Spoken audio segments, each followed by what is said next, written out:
Salut tout le monde, alors aujourd'hui je vais vous présenter un bref comparatif entre l'iOS 7 et l'iOS 8. Donc là j'ai les deux devant moi. Comme vous pouvez voir, les boutons n'ont pas vraiment changé sur l'iOS 8 comparé à l'iOS 7. Donc par exemple FaceTime c'est toujours le même, horloge pareil, plan, et ainsi de suite. En ce qui concerne l'iOS 8, comme vous avez pu le remarquer là tout de suite, maintenant on a astuces et podcasts d'office qui sont installés. Avant podcast il fallait l'installer soi-même. Maintenant, directement installé, donc ça fait encore un truc en plus qu'on peut pas désinstaller soi-même. Ça peut être chiant. Il y a iBooks pardon, aussi, qui est venu se rajouter, qu'on ne peut pas non plus désinstaller. En ce qui concerne les astuces, donc ça c'est Apple qui vous en propose quelques-unes. On va revenir au début. Youp. En fait, il y avait là.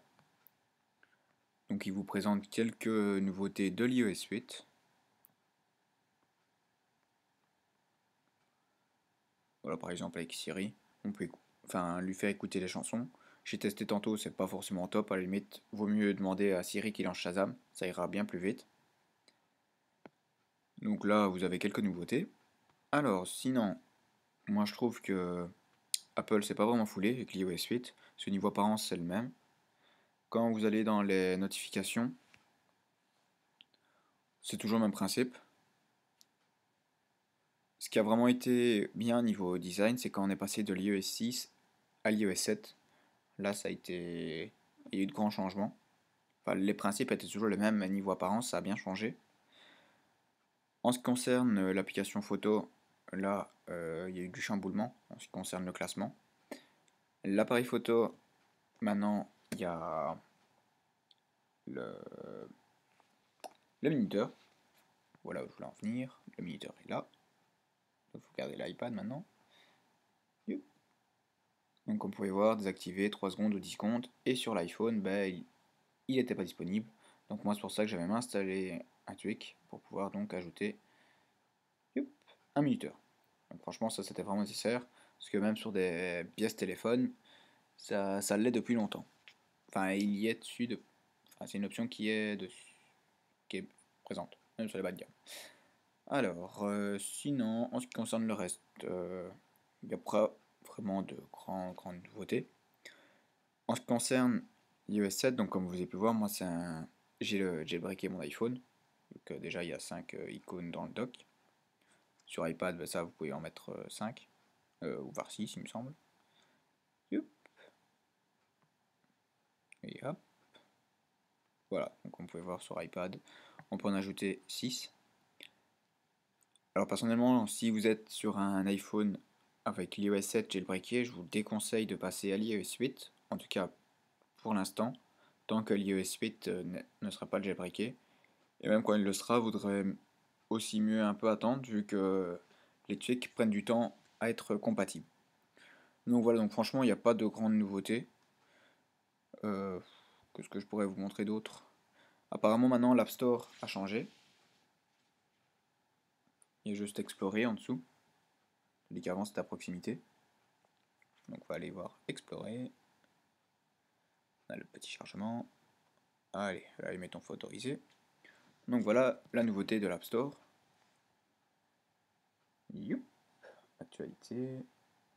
Popularité. Enfin ça c'est spécial. Nous on va carrément regarder les jeux. Les jeux. Alors donc apparemment ce qui est populaire c'est Amazing Thief. Pas terrible comme jeu. Oui bon en gros c'est un classement mais différent. C'est juste une autre façon de mieux explorer les catégories, vu que quand on va dans le classement, on a aussi les catégories qui apparaissent au-dessus. Donc c'est juste mieux présenté. Sinon on a toujours achat et les mises à jour. On peut faire les mises à jour tout d'un coup. Bon là moi je les ai déjà faites. Sinon au-dessus, il propose de faire toutes les mises à jour s'il y en a plusieurs qui apparaissent. Tu te rallumes toi. Alors sinon on a toujours PhotoBoot sur les iPads, pas sur les iPhones. Et sinon comme d'habitude, donc depuis l'iOS 7, on a Siri. Salut! André César, je veux dire Mathieu. Donc la voix a été modifiée sur l'iOS 8. Et il y a toujours Siri qui fait son lèche-bot la première fois qu'on lui parle. Alors donc voici les iDevice qui sont compatibles avec l'iOS 8. Donc comme vous pouvez voir, l'iPhone 4S, 5, 5C, 5S, l'iPhone 6 et 6 Plus d'office sortiront avec l'iOS 8, l'iPod Touch 5ème génération, le 4ème génération lui s'arrêtait directement à l'iOS 6, l'iPad 2, 3, 4, le R, l'iPad mini, l'iPad mini écran Retina. Alors moi je vous ai barré ces deux-ci, donc l'iPhone 4S et l'iPad 2, parce que je vous déconseille d'installer l'iOS 8, déjà sachant que l'iOS 8 n'a pas de grandes nouveautés, et en plus, vu que ce sera leur dernière version, enfin leur dernier OS disponible, euh, l'iPhone 4S et l'iPad 2 vont bien ramer, et ce serait bien dommage vu que si l'iOS 8 ne vous plaît pas, vous ne pourrez pas downgrader vers l'iOS 7, sauf avec certaines magouilles, enfin, il y a des mishmash.